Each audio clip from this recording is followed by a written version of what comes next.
This episode is all about Teddy Bridgewater's knee injury from August 30th, 2016, Judd Zulgad. Tuesday afternoon? Almost 4 years ago.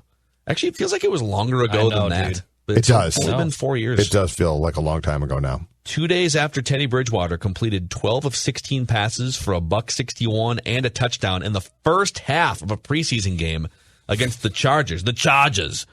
He drops back in practice 2 days later on that Tuesday, untouched, and his knee gives way. One of the most gruesome knee injuries in pro sports Dislocated kneecap, torn ACL, and more, I think they found out eventually, right? Yeah, in fact, this is an excerpt from an ESPN.com interview with Teddy's surgeon. So Teddy gave his surgeon permission to just speak freely a couple years ago when he signed with the Jets.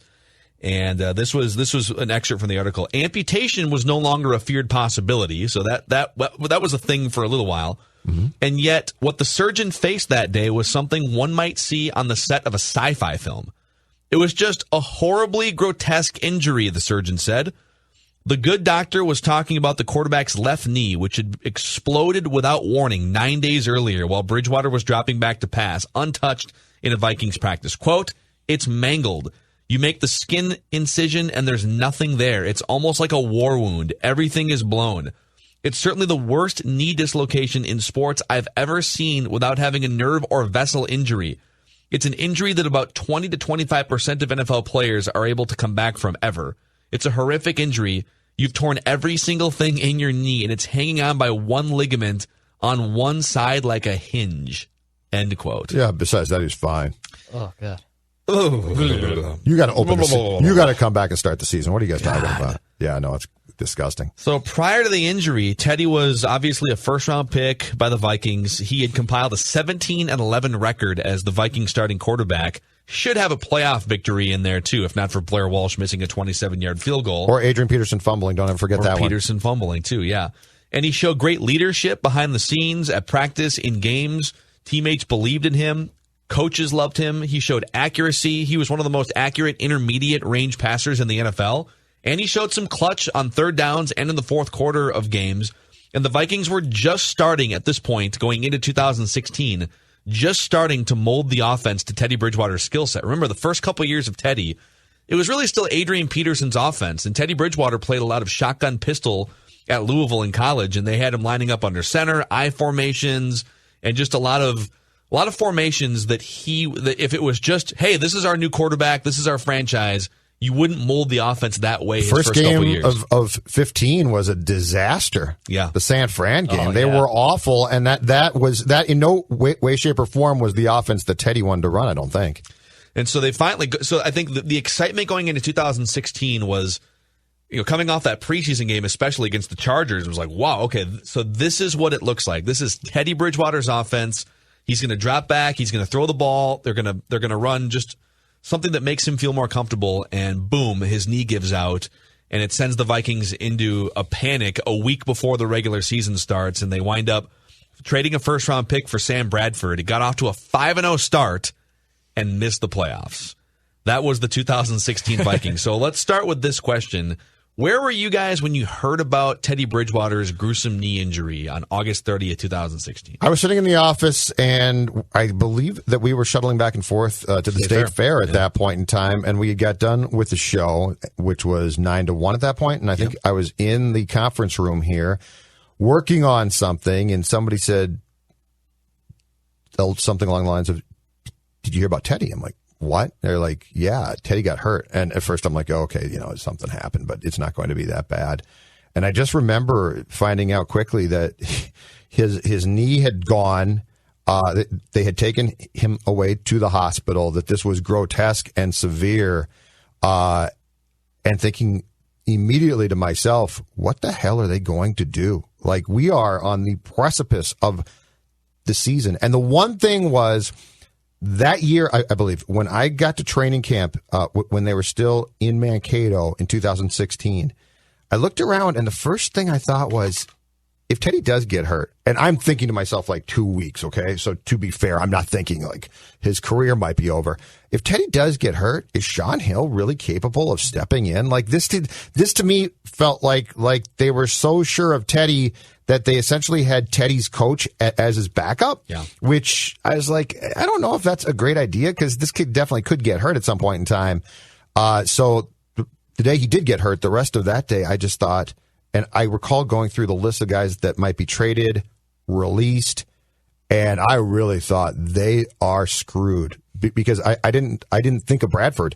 And in looking at the list of potential replacements, just short term there, that was a good team, and I thought they are in huge trouble because you can't have Sean Hill start. Well, Dex, where were you when you heard about it? I was driving back home from a family cabin near Gull Lake, and I had gotten word from a friend of mine who worked for the team that something had happened at practice, so I'm dialed into Sports Talk Radio 2 trying to figure out what's going on. And I just remember being absolutely glued to my phone down Highway 10 and 169, literally refreshing, probably killed my iPhone battery in 55 minutes with refreshing on Twitter and texting and trying to figure out what was going on. And then I got home just in time for Zimmer to address the team. And like literally, I remember everyone's like unpacking their things. Everyone's like even starting cooking dinner. And I just immediately went to the television because I wanted to see what the hell was going on at Winter Park. And I just remember Zimmer breaking down and then even comparing Teddy's injury to his wife's death. You know, like he looked at him like a son. And I even welt up because it was like this super poignant moment. Who was tough guy Mike Zimmer, right? Tough as nails, doesn't cry over anything. Yeah. And I just remember being so overcome with emotion too about it. And that's an athlete, someone who I've never really had had a relationship with or anything, but it was just so significant. And you had such high hopes for that preseason that all those emotions, I think, just kind of came pouring out of a lot of people. So I was on the State Fair shuttle bus. So Judd, you must have taken an earlier shuttle because I was coming back on the next shuttle. You stayed and drank. I might have had a beverage. You stayed and drank some beers. Mackey, really? And Superstar Mike Morris. No claws back then. Superstar Mike Morris was on the shuttle with me. I think him and I went to go eat some more food and grab a beverage or something. All right. Thanks for inviting me. And we saw this news come across, and it was like your jaw just hits the floor. Like what? At first, you're thinking, "Oh, did he?" Okay, that's what I thought. Like, yes. Did he just like twist an ankle? Like what happened? And then it's like, oh wow, torn ACL. Holy cow! And then, oh my God, they're talking about amputation. Like what is he ever going to play again? And fast forwarding, it's great to see that he has come back. He played pretty well with the Saints last year. Now he's going to get a chance as a franchise quarterback with Carolina. But I think the biggest question off of all of this is what could have been, right? And that's key question number 2 here on this episode. Is what happens if Teddy doesn't get hurt? So 2 parts to this. What happens with the Vikings in 2016? Yep. That started 5-0. Sam Bradford was unbelievable for the first part of that season, coming in cold, not knowing any of the players or he just literally came in cold. He started in week 2. He comes right in. He sets a career, actually, it was a career high in terms of completion percentage and yards in a season. And touchdown to interception ratio. He led the league in completion percentage. I think it was a record at the time. It was 71.6%. Of course, it turned into a lot of dink and dunk late in the season, so he didn't. A lot of checkdowns. A lot of checkdowns late in the year. But what would have happened with Bridgewater's career and with the Vikings if he doesn't tear his knee on that day? I'll start with that year in particular. Okay, I think that team makes the playoffs for sure. And here's a big reason why they might have hit a rough spot, but I don't think it becomes as bad as that did because they went from 5-0 start to 3-8, I think, in their last portion of the season. Okay, they make the playoffs and they win probably 10 or 11 games in my mind because. To me, the biggest problem in that year, and there were lots of them, this is probably the most tumultuous, outside of 2010, this is probably the most tumultuous Viking season / team that I've covered. But if Teddy doesn't get hurt, Mike Zimmer doesn't melt down. And there is no question that beginning with at 5-0, they have the bye week. They go and they lose at Philly. And that's the post game where Mike, I think, called the offensive line or the team. I think it was the offensive line soft. And that was the whole thing going into the bye week where he supposedly did something to stuff toys or something. Yeah, he might have lopped their heads off. He might not blood have. All over the stuffed He might have animals. used blood. He might not have used fake blood. We don't know. But anyway, there was definitely something about Mike in that year that I think ultimately he probably learned from, but he melted down.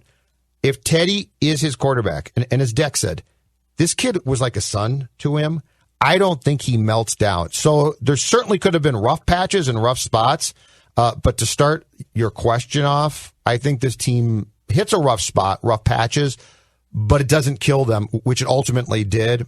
This is a playoff team. I think they make the playoffs too. I think everything was going to be molded toward a healthy Teddy Bridgewater, and I think it would have been worth another win or two. I'd have to go look and see like what the standings were, and like if 9-7, or I don't think they would have gone 13-3, but I do think they make the playoffs, and I think more importantly, I think Teddy Bridgewater is still the quarterback of the Vikings. He's probably making a lot of money at this point. He's probably making $25 to $30 million. I don't think he's in the Pat Mahomes, Tom Brady. I don't think he's at the top of the NFL in that echelon of quarterbacks, but I think he's a better version of Kirk Cousins. If he plays it out and he stays healthy, I think he's Alex Smith plus. I think he's Kirk Cousins with some more clutch in him and just better in those pressure situations. And I think he's a solidified top 10 quarterback in the NFL, still with room to grow. He's only like 26 or 27 years old right now as we sit here and talk about this. So I know he had a lot of detractors because people look at fantasy stats and they see, well, he only had 14 touchdown passes or whatever. Well, you got to remember the first couple of years, they were not catering toward a passing-heavy offense. Anyways, Adrian Peterson was getting a lot of the load inside the 20-yard line, inside the 10-yard line. Also, how many quarterbacks outside of Pat Mahomes in their first 2 years are just lighting it up with like 35 or 40 touchdown passes? He also didn't screw up. Yes. The clutch thing is important, but if you're clutch but screw up, that's a problem. So for a guy starting his career, he did a lot of things right.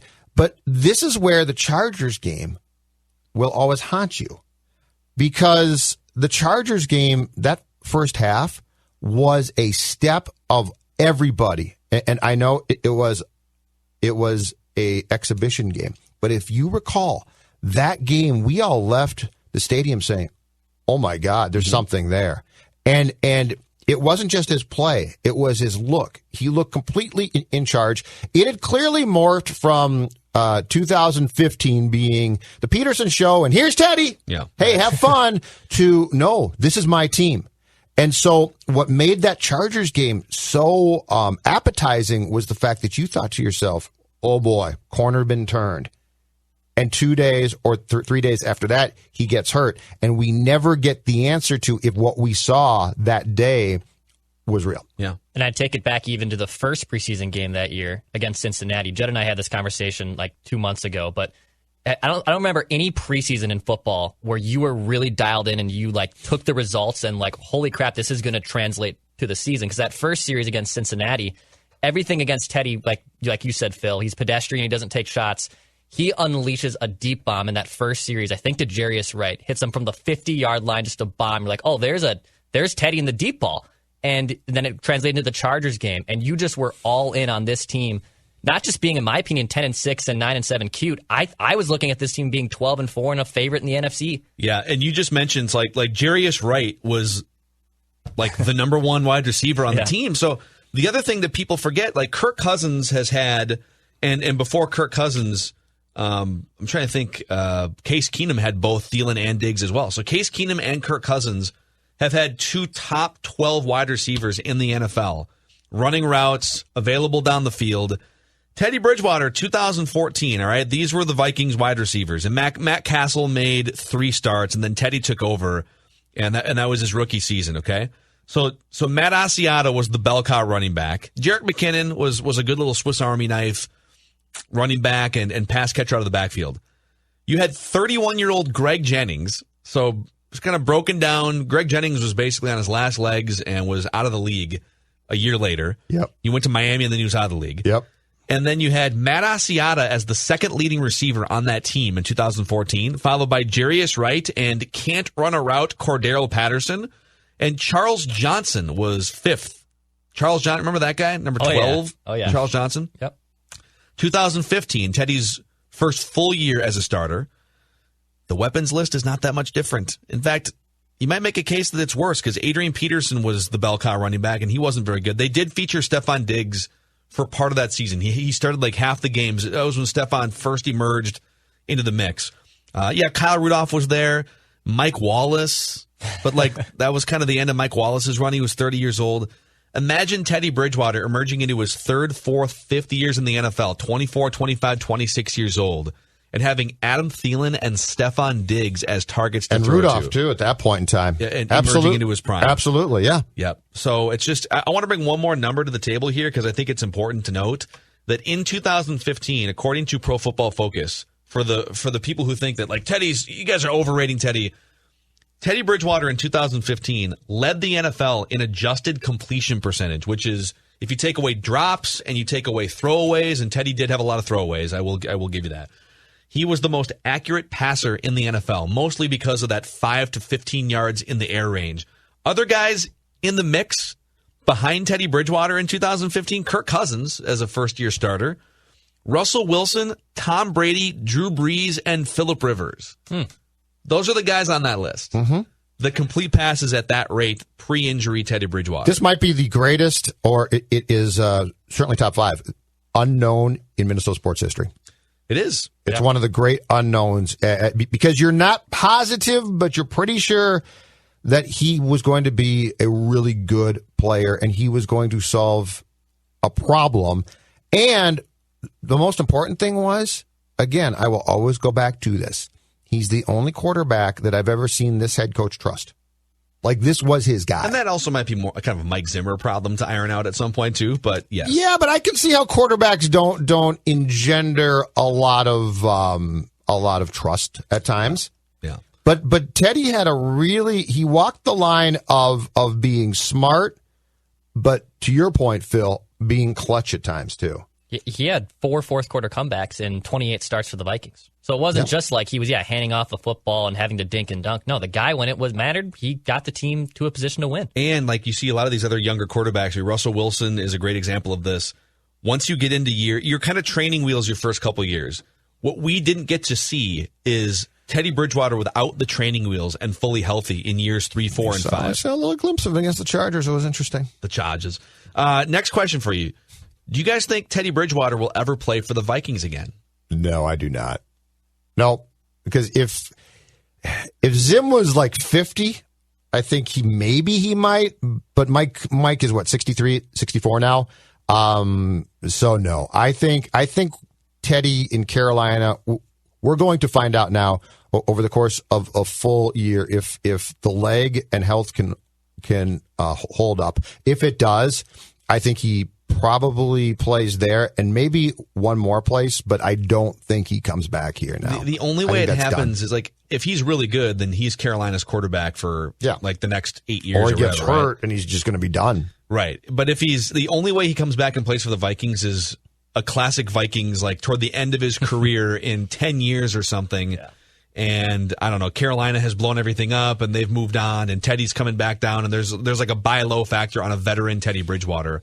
Otherwise, I think if he's healthy, I think Carolina has a franchise. I think Carolina has like the 7th or 8th best quarterback in the NFL in 2 years in Teddy Bridgewater. And I've been led to believe, too, that although Ted is extremely grateful for the medical staff and everything they did to prevent the amputation, everything we listed earlier in the episode, but I think there is also a little bit of bad blood for the whole contract tolling that tried to happen, too, in 2017. So if it were to happen, I do think it would be under new management. I not to say that the relationship is burned completely between Teddy and Minnesota, but I do think that does play a factor. That was an odd deal. Not wanting to come back. I was surprised by that. So they were trying to get him for an extra year. Yeah, and total his contract. Yeah. Well, I mean, they're trying to.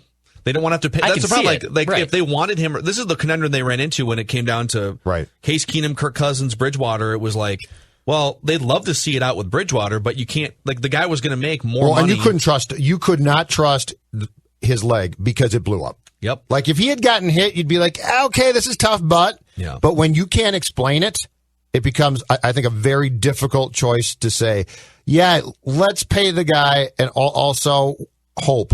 because that's a lot of hope. Next key question for you guys here. Was trading a first-round pick for 1 year of Sam Bradford, or really it was like a year and change? It wound up being 1 year in of one Sam game, Bradford. right? Against the Saints? Yeah, it was one game, and then he started that another Chicago game against Chicago. That doesn't count. Yeah, and he basically like turtled in the fetal position every day. I felt bad for him. Was trading a first-round pick for Sam Bradford a week before the season started the right move? 100% the right move, and here's why. That team was good, and there was no way that you could go into that group of players and say, let's go with Sean Hill. This is going to work out. You knew that. Sean Hill won the Titans game in week 1 of 2016.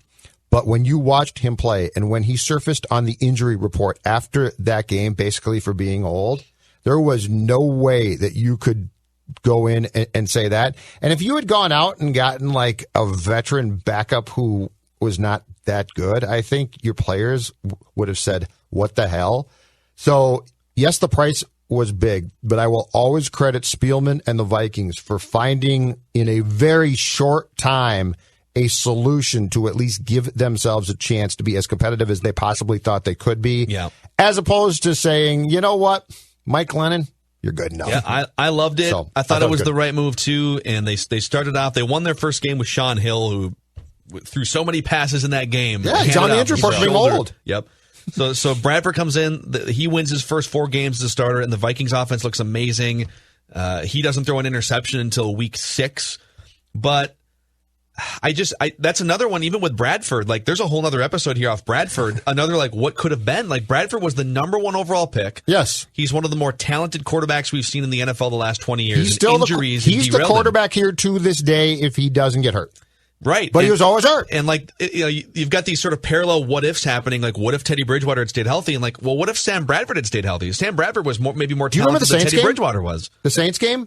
Yes. Week 1 of 17, Sam Bradford was a bleeping magician. Yes. It was ridiculous. He was comfortable and he was great that night. It's one of the greatest games of his career. And then word starts trickling out like, oh, he's got some knee issues happening here. And which again, I thought, it'll be a couple weeks. Yeah, they'll just whatever. Like they'll give him a cortisone shot and he'll be back. And like really, he only played a handful of games. He went to the Cardinals the year after, but I think it was the right move to make that trade because that team was ready to win the Super Bowl. Yes, that team had a defense that was emerging as one of the best in the NFL. And the only thing I think you wonder is if they had the Adam Thielen, Stephon Diggs weapons that they developed a year or two down the road.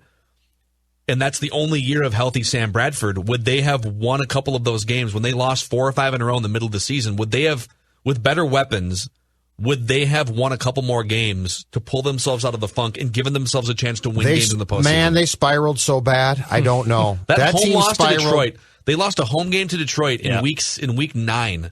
22-16. It was the third straight loss. Like the worst one was the Colts loss. Yeah, the Colts one was the gut punch. The Colts and Bills losses are the worst 2 Vikings defeats at this place. They were that Colts loss, and that was the game that Peterson came back, and he's like, I'm going to carry the ball out. It's like, what are you talking about, dude? Go away. And he started the game. They threw him a pass that he either dropped or I think lost yards on. They might have handed him the ball on that first drive. They went nowhere. And honest to God, I can give you that is a top 3 game that I've covered where a team checked out. Okay, the Vikings were done. So here's another key question. Okay, so Sam Bradford at the time was like 30 years old. Mm-hmm. So still had probably, 6 or 7 years left of guaranteed quarterback prime if he was healthy. If you could wave a magic wand, rank these 3 guys. If you could wave a magic wand over their knees and have them be fine for the duration of their prime and career. Okay. Teddy, Sam Bradford. Yep. Dante Culpepper. Oh, Culpepper 3. Really? Yeah. Oh, yeah. Culpepper 3. He got hurt. Don't forget, he was in 2005, not that great. He was pretty bad before the injury. That's true. Bradford is 2 because Bradford was comfortable here and was starting to play really well, and the guy had arm talent. He had some serious arm talent. And 1, Teddy. Teddy is the complete unknown. Like, I can tell you what I thought of Dante. I can sort of tell you about Sam, okay? Not totally, but I can. The thing that Culpepper lacked, though, was Culpepper liked a good time, and Culpepper didn't have a thing to do with the success of that room. I ran into Culpepper on spring break in Mexico one time. Yeah, he didn't care. I don't think Tom Dante Brady was Culpepper was in it for a good time, and Teddy had chops, man. That guy could lead. Teddy is my top one. Declan? All right, go ahead, Declan. I would go Bradford 3. Bradford 3, despite the amazing arm talent. Just in general, the dude also had shoulder issues. He had just nagging injuries all the time. Yes, the knee was the most notable, but he was nagging injuries all the time. Also, he had those weird sleeves. Yeah. I didn't like the sleeves. What was up with the sleeves? I didn't like the sleeves. Okay. Why are you wearing sleeves? It's not 1968, dude. Right. Get rid of the sleeves. And then I would go Teddy 2. I would go Teddy number 2, no matter, despite my insane love for the guy. I truly think that even though he had all the great intangibles, that Dante Culpepper's arm talent and just prowess as a quarterback who could still, I think, translate his game to later years, I was very intrigued by that. So Dante, to me, is number 1 in terms of the knees. All right, this is going to sound crazy. Judd has convinced me Dante was really bad in the games leading up to the knee injury, and Dante he was horrible. 05 was a disaster. Dante also had a couple of seasons. being gone was huge. He could go rogue and throw 25 picks and not blink. So I'll put Dante 3. Like, I would be very curious. Don't get me wrong, but I would put Dante 3, I guess. I'm putting Teddy 2, and I'm putting Sam Bradford number 1 because I can't get over the fact that this dude, like, when he was locked into the right system and offense, and he had seen enough football, and he's emerging into his late 20s, early 30s. And we saw what he could have been with the Vikings. It all culminated in that Week 1 game against the Saints in 2017. Like, completely. It was all there. Comfortable, knew the offense, leader. It was all there. Yeah, what could he have been from ages 30 through 36? Former number 1 overall pick. Like, all of those things. Just command of an offense. Weird sleeves. He is the quarterback here to this day. If he doesn't get hurt in that Saints game. Yeah. 3 of the top 5 Bradford games came in Minnesota in terms of passer rating. And that Saints game, number 1, the Texans game, number 3, and the Packers game, his debut, number 5. Man. Wow. So he was very good here. Damn. Sam Bradford That's made a hot lot of money take, though. playing football, too. Number 1. He did make a lot of dough. Yep. Very interesting. So, all right. Last question for you here on this episode. Where does this Vikings, like, as a team, they started 5-0. They missed the playoffs. They finished 3-8 and they missed the playoffs. Where does this Vikings season meltdown rank in history? They had the 2003 meltdown where they started 6-0. I didn't cover that one. I told you guys 2010 is the champion. Will always be. Your roof collapsed. Like, there's no competition there. This is 2, though. This was a meltdown on and off the field that was hard to explain. You know, in Philly, Zimmer calling the team out made no sense. You're 5-1, dude. Yeah. Just take the loss. You didn't play well. Okay, cool. You're 5-1. Go home, have a drink, and regroup. And instead, the pre-bye stuff was weird. The Philly loss was weird, as you said. The Detroit loss, but then the one where you just knew that it was off the rails, the Colts loss. So this is 2. There's a lot of things about the course of that year. And in fact, they won their last game against the Bears at home. And if I'm not mistaken, that was the game where people snuck stuff in and hung from the struss at the stadium. That's right. And put up banners protesting and stuff.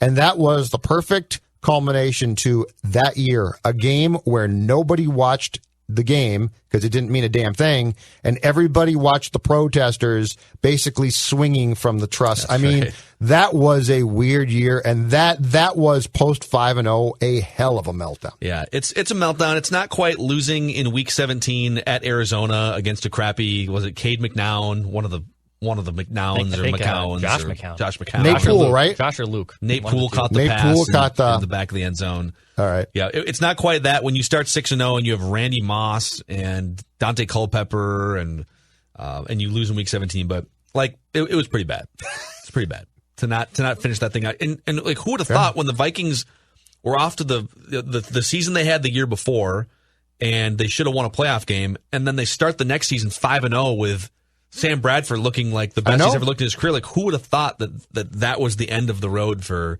for that Vikings team there. So they came back 2 years later, or was it the next year? It was the next year they came back and they went to the NFC Championship game. Case Keenum, yeah. So, all right, well, that's a wrap on this episode of Minnesota Sports Rewind here, part of the Mackey and Judd Show. And you can find full episodes in the Minnesota Sports Rewind. If you just want to binge Minnesota Sports Rewind, go subscribe to that podcast, Apple, Spotify, or scorenorth.com, and binge away.